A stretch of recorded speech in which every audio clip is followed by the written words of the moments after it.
21 जनवरी 2026 की वो सुबह प्रयागराज के लिए किसी बड़े खतरे से कम नहीं थी। शहर के बीचों बीच माघ मेले से महज 3 किलोमीटर दूर भारतीय सेना का एक ट्रेनी एयरक्राफ्ट अचानक हवा में डगमगाया और केपी कॉलेज के पास एक तालाब में जा गिरा। यह हादसा इतना भयानक हो सकता था कि सिर्फ इसको इमेजिन करके ही रूह कांप जाए, लेकिन पायलट की सूझबूझ ने प्रयागराज को अहमदाबाद जैसे बड़े मातम से बचा लिया, जिसने 12 जून 2025 को पूरे देश को सदमे में डाल दिया था। कैसे? सुनिए। प्रयागराज में हुए इस विमान हादसे के विमान में जिस वक्त ये तकनीकी खराबी आई, केपी कॉलेज में प्री बोर्ड एग्जाम्स चल रहे थे। चश्मदीदों की माने तो अचानक एक धमाके जैसी आवाज हुई और जब स्टूडेंट्स ने खिड़कियों से बाहर झांका तो बाहर विमान तालाब में तैर रहा था। कॉलेज के प्रिंसिपल डॉक्टर योगेंद्र सिंह बताते हैं कि अगर विमान महज 50 मीटर और आगे बढ़ता तो वो सीधे कॉलेज की इमारत पर गिरता।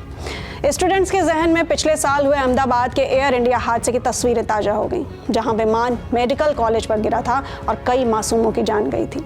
हादसा जिस जगह पर हुआ वो एक गहरा और दलदली तालाब है जो पूरी तरह से जलकुंभी से ढका हुआ है। ऑफिशियल सोर्सेज की माने तो ये एयरफोर्स का एक माइक्रो लाइट एयरक्राफ्ट था।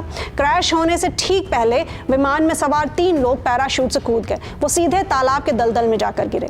स्थानीय लोगों ने अपनी जान जोखिम में डालकर उन्हें बाहर निकाला। हालांकि भारी दलदल और जलकुंभी की वजह से रेस्क्यू टीमों को एयरक्राफ्ट के मलबे तक पहुंचने में काफी मशक्कत करनी पड़ी। माघ मेले की वजह से प्रयागराज में इन दिनों लाखों की भीड़ जुटी हुई है। शहर के इतने संवेदनशील इलाके में विमान का गिरना सुरक्षा पर बड़े सवाल खड़े करता है।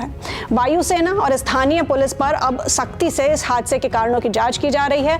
हालांकि वायुसेना का कहना है कि उड़ान के दौरान सुरक्षा नियमों का सख्ती से पालन किया जाता है, लेकिन टेक्निकल खराबी की असली वजह जांच पूरी होने के बाद ही साफ हो पाएगी। इसके अगेंस्ट परिस्थितियों में भी पायलट्स ने विमान को आबादी वाले इलाके से दूर तालाब की ओर मोड़ा, जो उनकी असाधारण सूझबूझ को दिखाता है।